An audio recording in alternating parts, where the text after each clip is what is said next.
Hello बच्चों, नमस्कार। कैसे आप सभी? उम्मीद है बहुत अच्छे होंगे और बेहतर तरीक़ा से आप अपनी पढ़ाई को कर रहे होंगे। तो मेरे प्यारे बच्चों, आज हम व्याकरण का शुरू से बेसिक से आपको व्याकरण पढ़ाने वाले हैं। और अगर आपको व्याकरण नहीं आता है तो आप ये वीडियो को देखकर आप समझ पाइएगा कि व्याकरण आखिर है क्या। तो चलिए हम देखते हैं व्याकरण की परिभाषा, इसके कौन कौन से अंग हैं और जिसमें जितने भी टॉपिक हैं उसको क्रम वाइज हम पढ़ने का प्रयास करेंगे। और आप देखिए कि व्याकरण क्या है। व्याकरण वह शास्त्र है जिससे हमें शुद्ध पढ़ना, लिखना तथा बोलना आता है। व्याकरण क्या है मेरे प्यारे बच्चों? व्याकरण वह शास्त्र है जिससे हमें शुद्ध किसी भी भाषा ले लीजिए, चाहे वह हिंदी है। मुख्य तौर पर व्याकरण में हम हिंदी देखते हैं, अगर इंग्लिश में देखें तो ग्रामर है। उसी प्रकार और भी तरह तरह के भाषा हैं। तो किसी भी भाषा को सही से पढ़ना, लिखना तथा बोलने के लिए हमें व्याकरण की जरूरत है। अब चलिए, व्याकरण के कितने अंग होते हैं? व्याकरण के अंग, तो व्याकरण के मुख्य रूप से 4 अंग होते हैं। कितने अंग होते हैं? 4 अंग होते हैं। वर्ण विचार, शब्द विचार, पद विचार और वाक्य विचार। मेरे प्यारे बच्चों, व्याकरण के 4 अंग होते हैं: वर्ण विचार, शब्द विचार, पद विचार और वाक्य विचार। वर्ण विचार क्या है मेरे प्यारे बच्चों? तो वर्ण विचार, इसमें हम वर्णों, उनके उच्चारण, उनके उच्चारण, वर्गीकरण एवं संयोजन का अध्ययन करते हैं। मेरे प्यारे बच्चों, वर्ण विचार में हम वर्णों से संबंधित जितने भी कंसेप्ट है उसको क्लियर करेंगे वर्ण विचार में। तो इसके वर्ण जो है, वर्ण आखिर यह बना कैसे है, आखिर इसका उच्चारण कैसे होता है, इसको कितने वर्गों में बांटा गया है। जैसे आप देखते हैं वर्ण जैसे क हो गया, ख हो गया, ऐसे भी अ हो गया। तो यह कौन कौन सा वर्ण है और इनको कितने भागों में बांटा गया, इस सारे चीज के बारे में हम वर्ण विचार में पढ़ेंगे। उसके बाद है शब्द विचार। मेरे प्यारे बच्चों, इसमें हम शब्दों की उत्पत्ति, जो शब्द बने हैं, जैसे मान लीजिए कमल, कमल, यह शब्द बना है। तो यह शब्द बना है तो इसकी उत्पत्ति कैसे हुई है, इसकी उत्पत्ति कैसे हुई है, शब्दों के प्रकार कितने हैं, रचना कैसा हुआ है और इसका अर्थ क्या होता है, इस सारे चीज के हम बारे में अध्ययन करेंगे शब्द विचार में। उसके बाद पद विचार में, तो जब शब्द वाक्य में प्रयोग होता है तब वह पद बन जाता है। क्या बन जाता है मेरे प्यारे बच्चों? पद बन जाता है। और पद बन जाता है और लिखा है कि इसमें पद की रचना, यानी पद विचार में पद की रचना व्याकरणिक कोटियों का अध्ययन करते हैं। समझ में है मेरे प्यारे बच्चों? उसके बाद वाक्य विचार, तो इसमें वाक्य की रचना, प्रकार, उस विश्लेषण और विराम चिन्हों का प्रयोग करते हैं। तो मेरे प्यारे बच्चों, आपको समझ में आया होगा। अब हम लोग पढ़ने वाले हैं यह वर्ण विचार। मेरे प्यारे बच्चों, वर्ण विचार, जैसे व्याकरण आप समझ लिए और व्याकरण का फर्स्ट कॉन्सेप्ट है वर्ण विचार। तो हम लोग स्टार्ट करते हैं वर्ण विचार।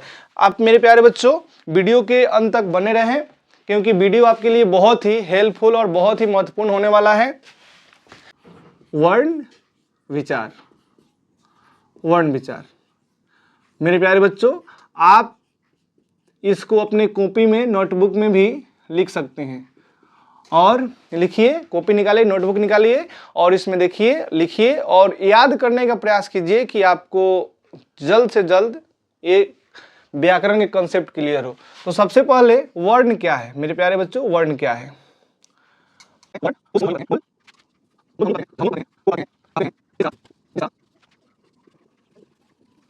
वर्ण क्या है? तो वर्ण उस मूल ध्वनियों को कहते हैं जिसका खंड या टुकड़ा नहीं किया जा सकता। मेरे प्यारे बच्चों, वर्ण किसे कहते हैं? वर्ण उस मूल ध्वनि कहते हैं जिसका खंड या टुकड़ा नहीं किया जा सकता। जैसे में देखिए, जैसे में वर्ण, जैसे क जो है, क हलंत जो है, क हलंत, ख हलंत, ख हलंत, च हलंत, ट हलंत, आ, हर्षी, दृघी, डॉट इत्यादि जो है क्या है? वर्ण है।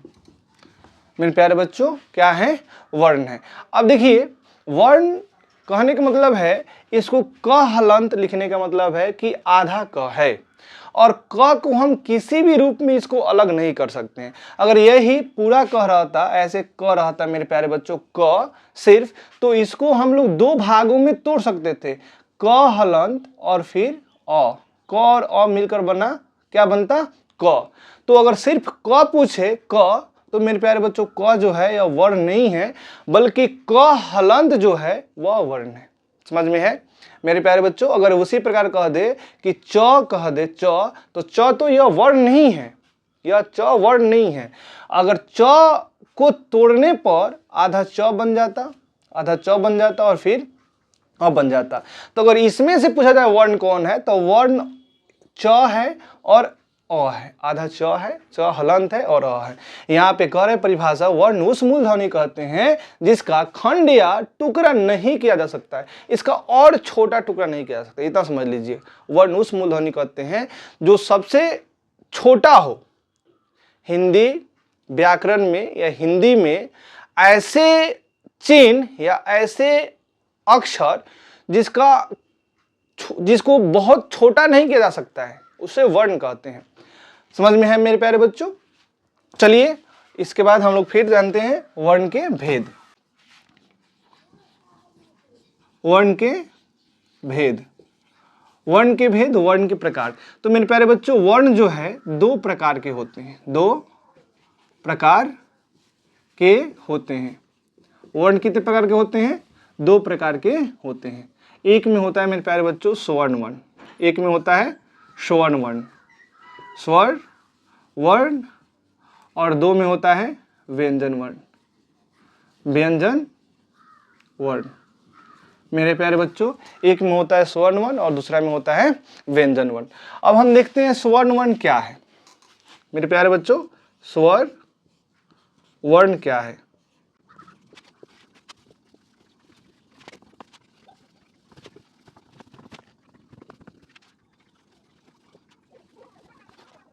प्यारे बच्चों स्वर्ण वर्ण किसे कहते हैं? तो स्वर्ण वर्ण उन वर्णों को कहते हैं मेरे प्यारे बच्चों, स्वर्ण वर्ण उन वर्णों को कहते हैं जिसके उच्चारण में दूसरे वर्णों की सहायता नहीं ली जा सकती है।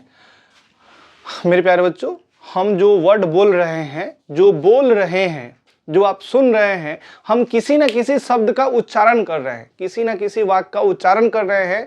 तो वर्ण यानी ऐसे अक्षर हैं, ऐसे अक्षर है जिसको हम लोग उसको मिलाकर उच्चारित करते हैं। तो स्वर्ण वर्ण क्या है? वैसे वर्ण है जिसको बोला जाता है, तो बोला जाता है तो किसी दूसरे वर्ण की सहायता नहीं ली जाती है। किसी उसमें दो गो वर्ण का मिक्स नहीं होता है, सिंगल वर्ण रहते हैं, सिंगल वर्ण रहते हैं, सिंगल अक्षर रहते हैं। मेरे प्यारे बच्चों जैसे में कह दिया जाए, जैसे में क्या होगा? जैसे में अ, जैसे में अ, आ, हर्षी, दृगी, हर्षी, दृगी, हर्षु, हर्षु, ठीक है। ऐसे करके ऐसे डॉट डॉट इत्यादि जो है, यह मेरे प्यारे बच्चों यह क्या है? क्या है? वर्ण है। और कौन सा वर्ण है? स्वर्ण वर्ण है। और अ के उच्चारण में किसी दूसरे वर्ण की सहायता नहीं ली जाती है। जैसे आप देखे थे, जैसे क के उच्चारण में एक वर्ण की सहायता ली जाती है। जैसे क यहाँ पे क हलंत और प्लस अ, तो अ जो है क के उच्चारण में क भी आया और अ भी आया, तो कहने का मतलब है इसमें अ की सहायता ली गई है, यानी इसके उच्चारण में अ की सहायता ली गई है। इसलिए क्या बोलते हैं इसको? क जो है यह स्वर्ण वर्ण नहीं है, बल्कि यह सिर्फ अ जो है यह आपका स्वर्ण वर्ण है। चलिए हम लोग नेक्स्ट जानते हैं।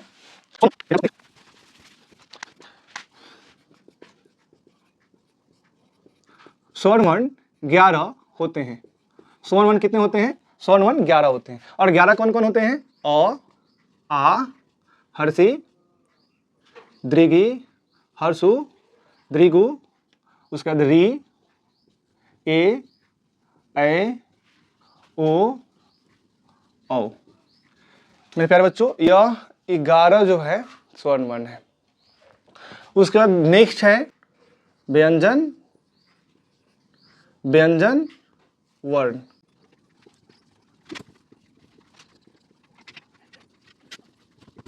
मेरे प्यारे बच्चों यहाँ पे बोल रहा है कि व्यंजन वर्ण क्या है। तो लिखा है कि व्यंजन वर्ण उन वर्णों को कहते हैं, व्यंजन वर्ण उन वर्णों को कहते हैं जिसके उच्चारण में स्वर्ण वर्ण की सहायता ली जाती है, जिसके उच्चारण में स्वर्ण वर्ण की सहायता ली जाती है। व्यंजन वर्ण किसे कहते हैं? व्यंजन वर्ण उन वर्णों को कहते हैं जिसके उच्चारण में स्वर्ण वर्ण की सहायता ली जाती है। और जैसे में क्या हो जाएगा? तो जैसे में देखिए, जैसे में क जो है मेरे प्यारे बच्चों, क कहने पर क कहने पर उसमें अ की मात्रा आ जाती है, क कहने पर अ की मात्रा आ जाती है। तो क जो है यह इसके उच्चारण में स्वर्ण वर्ण की सहायता ली जा रही है। जैसे क तो स्वर्ण वर्ण की सहायता ली जा रही है, इसीलिए क जो है यह व्यंजन वर्ण है। परिभाषा है, उन वर्णों को कहते हैं व्यंजन वर्ण कि जो जिसके उच्चारण में स्वर्ण वर्ण की सहायता ली जाती है। उसी प्रकार च, प, म, य, डैश डैश इत्यादि। व्यंजन वर्ण कितने होते हैं? तो व्यंजन वर्ण अगर पूछे कितने होते हैं तो आप बताइएगा। व्यंजन वर्ण 33 होते हैं। कितने होते हैं? 33 होते हैं। व्यंजन वर्ण कितने होते हैं? 33 होते हैं। और व्यंजन वर्ण के प्रकार पूछे, व्यंजन वर्ण के प्रकार तो मेरे प्यारे बच्चों व्यंजन वर्ण जो है यह 3 प्रकार का होता है। कितने प्रकार का? 3 प्रकार का होता है। एक में होता है आपका स्पर्श व्यंजन,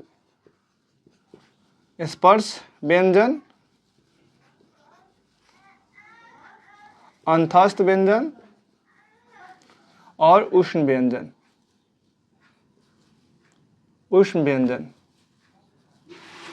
सॉरी मेरे प्यारे बच्चों, उष्ण व्यंजन।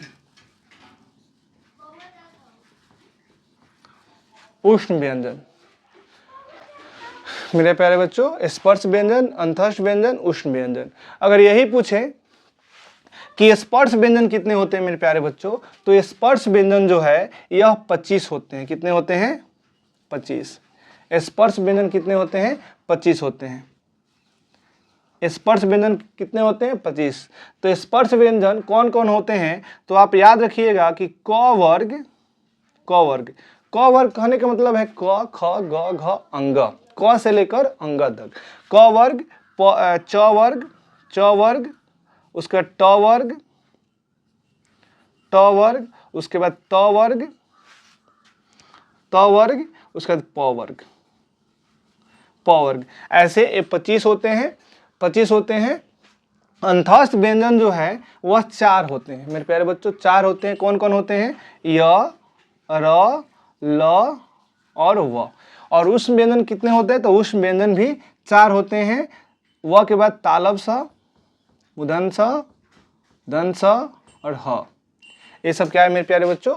उष्ण व्यंजन। तो आप देखिए 25 यहाँ पे हो गए, और 25 और 4 और 4 8, 25 8 कितना हो गया मेरे प्यारे बच्चों? 33। तो व्यंजन वर्ण कितने होते हैं? 33। तो इसके बाद है वर्णमाला।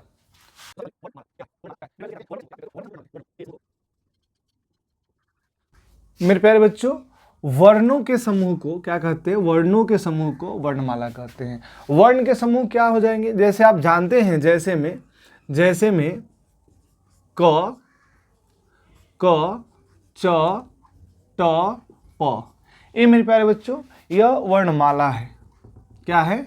वर्णमाला है। तो आपको जैसे कि बताए हैं, जो क जो बना है यह क अर्थात क और अ से मिलकर बना होता है। क और प्लस अ से मिलकर बना होता है। क्या बना होता है? क। लेकिन ये जो क है यह वर्णमाला है, और वर्ण क्या है? तो वर्ण क हलंत और अ है। समझ में है? वर्णमाला क्या है मेरे प्यारे बच्चों? तो वर्णमाला वर्णों के समूह, जब इसमें वर्ण के समूह, 2 वर्ण के समूह मिलकर क्या बना है? वर्णमाला बना है। जैसे च जो है ये भी वर्णमाला है। समझ में है मेरे प्यारे बच्चों? अब देखिए हिंदी में वर्णमाला कितने होते हैं? हिंदी में वर्णमाला 52 होते हैं। क्या मेरे प्यारे बच्चों? वर्णमाला 52 होते हैं। 52 होते हैं। और ये कौन कौन होते हैं? तो जैसा कि आप सभी जानते हैं कि तो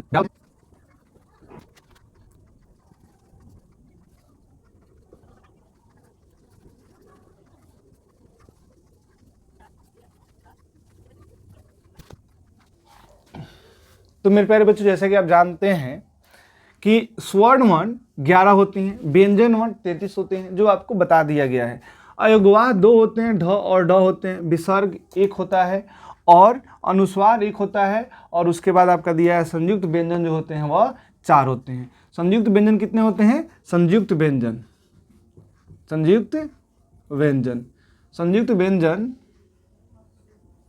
व्यंजन 4 होते हैं। और 4 कौन कौन होते हैं? त्र, ज्ञ, छ, उसके बाद स्र,